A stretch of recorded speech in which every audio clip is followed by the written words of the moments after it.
O nosso convidado de hoje na Sessão TV Atende é o médico ortopedista Dr. Lúcio Mauro Trevisan. Dr. Lúcio Mauro, muito obrigado por atender o nosso convite. Está falando aí sobre alguns temas ligados à ortopedia. Olá, João. Satisfação em estar aqui com vocês. É um prazer poder trazer um pouco de conhecimento aqui para os telespectadores. Doutor, hoje se fala muito ainda sobre tendinite. Esse é um problema que preocupa muito. Então, João, é uma das maiores causas do nosso atendimento, tanto em consultório como nos pronto-socorro. Por quê? Porque o tendão, vamos definir aqui, né, o tendinite, uma bursite também que está sempre associado, né?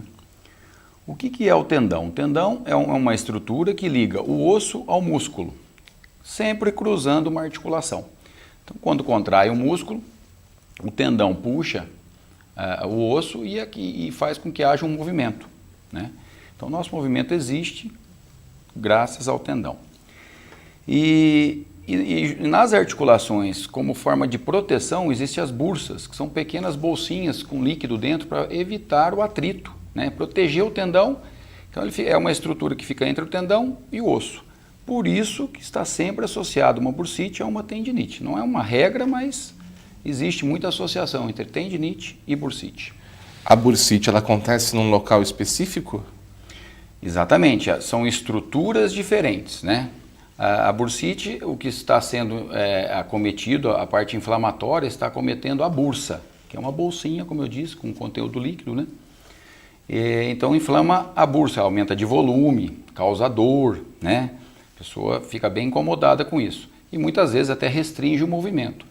E na tendinite não é muito diferente, só que é o tendão que está sendo acometido, né?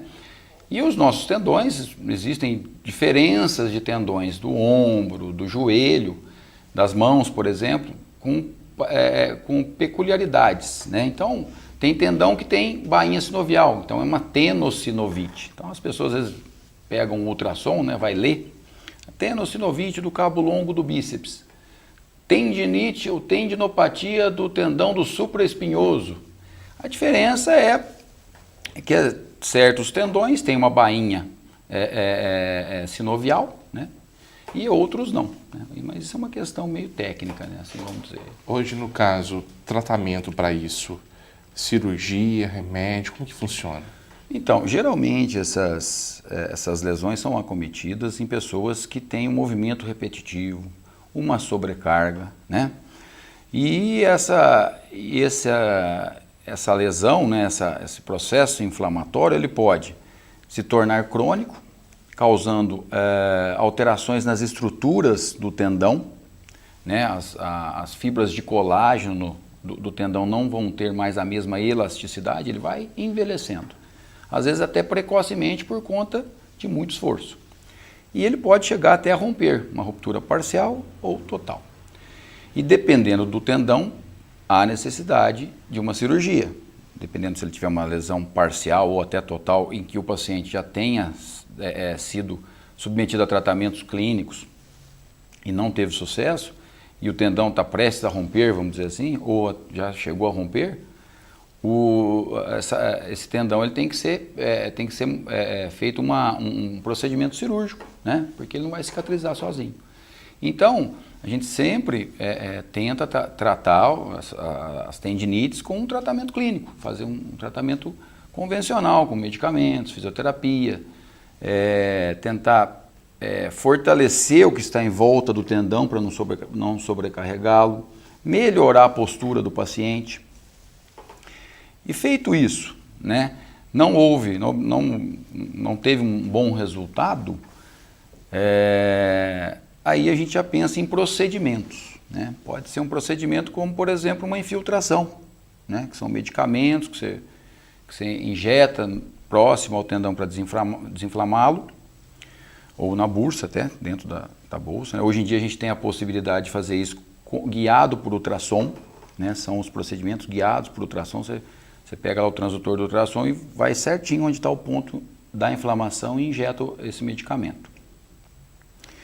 E as cirurgias, né? Feito tudo isso, não tendo resultado e o paciente ainda com dor, com uma incapacidade funcional, ou seja, a pessoa não consegue mexer mais o braço, a mão e tal, aí teria que fazer um procedimento cirúrgico. Como evitar, muitas vezes as pessoas fazem esses movimentos repetidos várias vezes no trabalho ou em alguma coisa. Tem uma maneira para aliviar e até prevenir o surgimento disso, doutor? Olha, a gente sabe que é difícil, o trabalhador aí que está nessa profissão, eu estou falando aqui e tal, mas a gente sabe que é difícil a gente colocar isso em prática. Mas na teoria, a gente tem que fazer o quê? Sempre trabalhar com uma postura correta, para não ter uma sobrecarga nesses tendões, podendo ter intervalos para você fazer um alongamento, uma ginástica laboral, fortalecer o que está em volta, né, do tendão, porque muitas vezes, por exemplo, nos casos de tendinites do ombro, vamos dar um exemplo, né? Tendinites do manguito rotador, do supraespinhoso. Às vezes o deltoide, que é esse músculo que fica em volta aqui do ombro, que dá o contorno mais arredondado do ombro, ele está enfraquecido. Muitas vezes outros músculos, como o trapézio, está enfraquecido e você acaba alterando a sua postura para fazer aquele movimento no seu trabalho. E isso vai sobrecarregar o tendão, porque vai alterar toda a anatomia do local. Então, mantendo-se uma postura e um equilíbrio muscular, com atividade física, pilates, alongamentos, fisioterapia, você tem a condição de evitar. Muitas tendinites são causadas, por exemplo, no esporte, então tem que saber o calçado que está usando, né? Por exemplo, a gente estava falando aqui de bicicleta agora há pouco, né? Para os atletas de final de semana, que vão pedalar, mas, por exemplo, não tem um equipamento adequado, a altura do banco não está adequada, e isso tudo leva a sobrecarga, né? Então isso tudo tem que ser sempre visto para que se previna estas lesões. Doutor, as pessoas têm um hábito da automedicação. Aí eu estou com uma dor aqui, vou fazer uma bolsa de água quente, o gelo, uma pomada, um creme.